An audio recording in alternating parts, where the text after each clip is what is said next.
Hello, good morning. Ngayon ay pupunta tayo sa garden. Itutour namin kayo. Saan ang daan natin? Dito da. Diyan lang. Tayo sa garden. Touring them to this Bayanihan Garden situated at our barangay, Cabcabumao, Rosario, La Union. Okay, let's go to the folks. Let's go to this other. Where is the entrance po? English pala to, kala ko Tagalog. Okay lang. Wow, ito. Fish pond nila, ano, meron din silang fish pond. The caretakers just left. They were just through with their work, so they left already. And wow, here we are. What is this? Ano yan? Fish pond? Ito yung fish pond. Ito yung fish pond. Hindi pa napalitan yung tubig. You know, they change water every day kasi sa hapon mainit. Okay. Pag mainit, namamatay yung isda. Anong pong isda yan? They have karpa, tilapia, okay. and catfish. Ang dami. Ito, tingnan mo to. Ang laki, ano yun? Ang laki, ano? Ang laki, oh. Ano yan, ma? Ang laki. Pinapakain nila ng kuwang. Aside from floating feeds, pinapakain nila ang mga fish ng kangkong para naman maiba. Maiba ang menu nila. Okay. Vegetable. Kung tapos na yung mga cleaners o mga caregivers or caretakers, dito sila nagre-rest for a while. Okay. Ito naman ang well nila. Okay, let's start from here.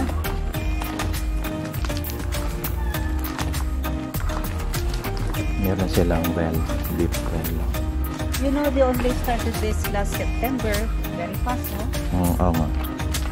Ang bilis nilang ginawa to kasi marami sila. Marami silang nagtrabaho. Talagang bayanihan ang ginawa nilang pagtatrabaho. Meron pang registration area. May bayad ba to? Hindi. Nag-register lang sila nung na-validate. Okay. Alam nyo, nanalo sila ng first municipal level. Municipal level. Sila ang nanalo ng first place. Galing, no? Ito yung mga bathroom board. Malaki pala to, ano? Upo ba yan? Which one? Yung? Oo, upo. Ito, upo. Yan, upo. Upo ba yan? Opo. Wow, ang ganda.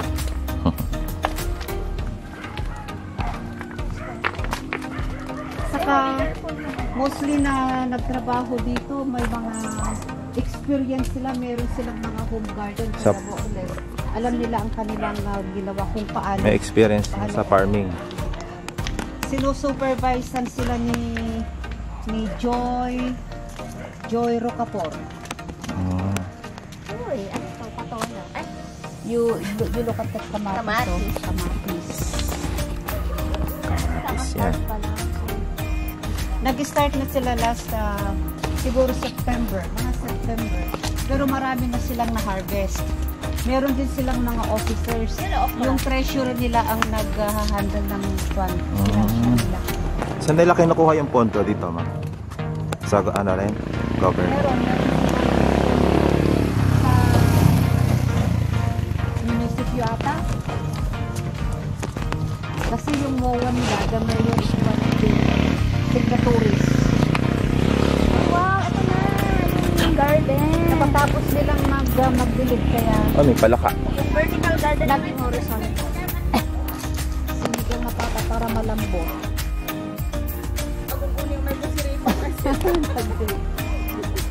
Oh, ampalaya.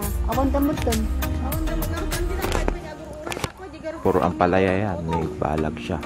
Dito rin sila nagre-rest yung mga napagod na mga nagtatrabaho dito. Kasi mahangin dito, andun yung mga Cucumber, oh.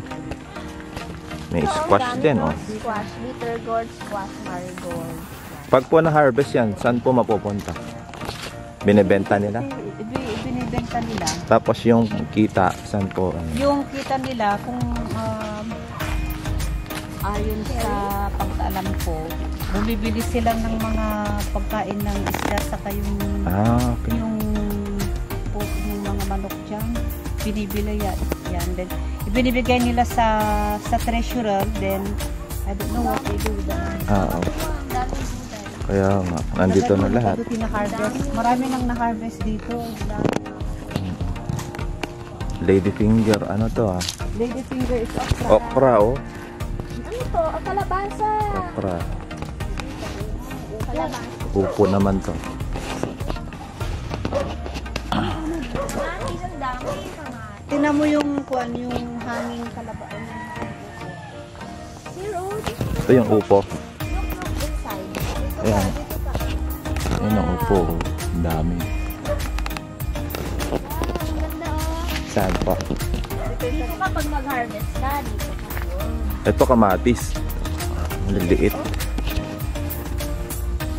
Hindi siya cherry Pag tomato. mag-iba na ang kulay nito, Ito, yung upo. O orange na pwede nang harvest. Ganda naman.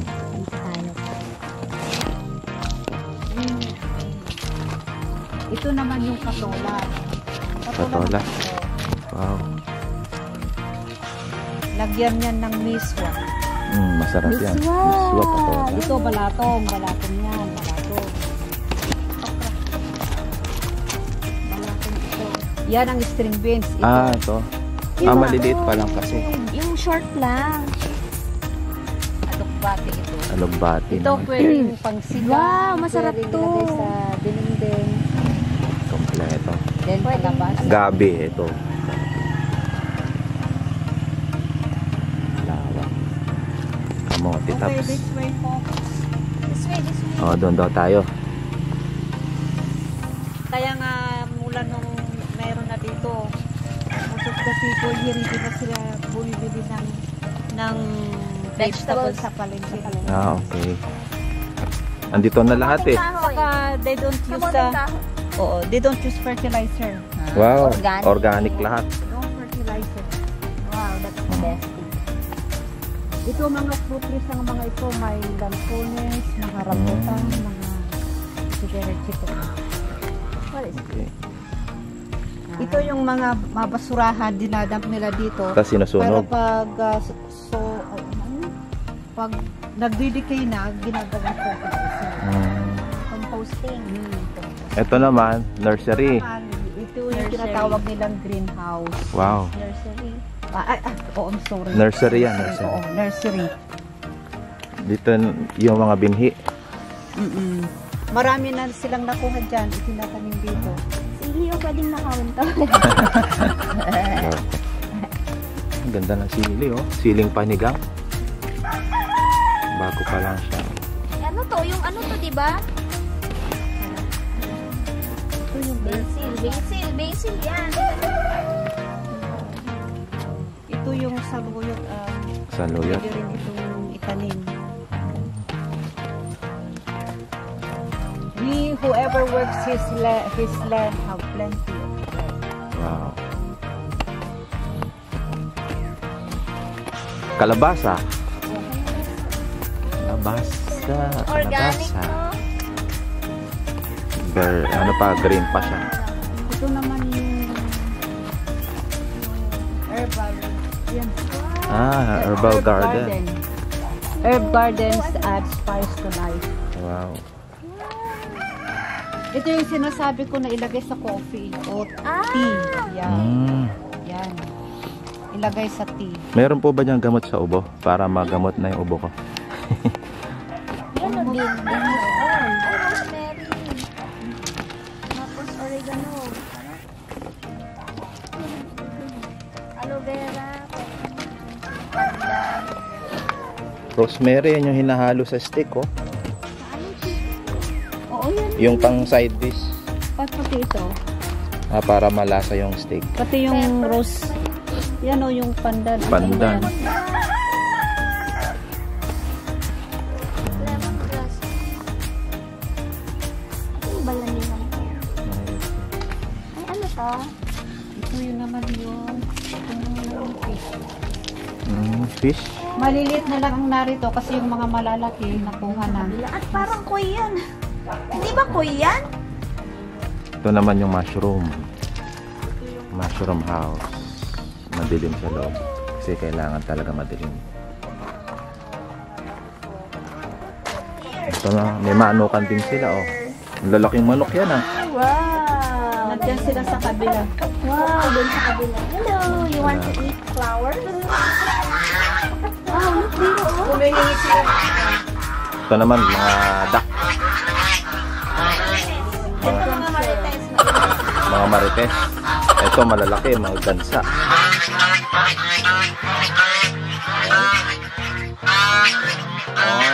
Oy. Yung goat na sa pasture land ngayon. Nakapastor yun. Ah, okay. Tingnan mo yung ano, oh. Yung mga karay. Tatura yan, ah. Ang liliit, oh. Favorite ni Nani ito, pang baba ng blood pressure. Sarap yan, yung ensilada. Ito pa lang ang available na produkto. Diyan nila dinidisplay yung mga produkto. Oo, ito pa lang ang available na produkto. Ano yan, kamote? Kamoting kahoy. Pwede ding, ano to, tambayan. Oo, tambayan. Maganda siyang tambayan. Meron silang... May toilet pa sila. Meron din silang CR para sa mga Tourist. nakakaihi na bisita. Wow. Ayos na. Ngayon naman pupunta tayo doon sa binebentang lote. Dito na tayo sa binebentang lupa.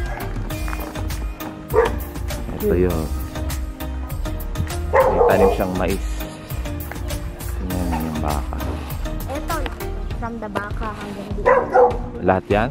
Hanggang doon? Yun yung mga puno doon.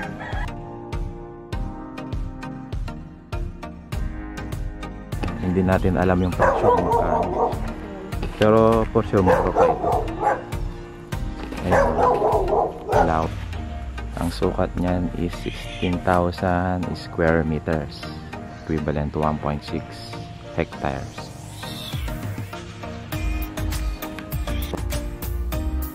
So hanggang dito na lang. Bye. Thanks for watching.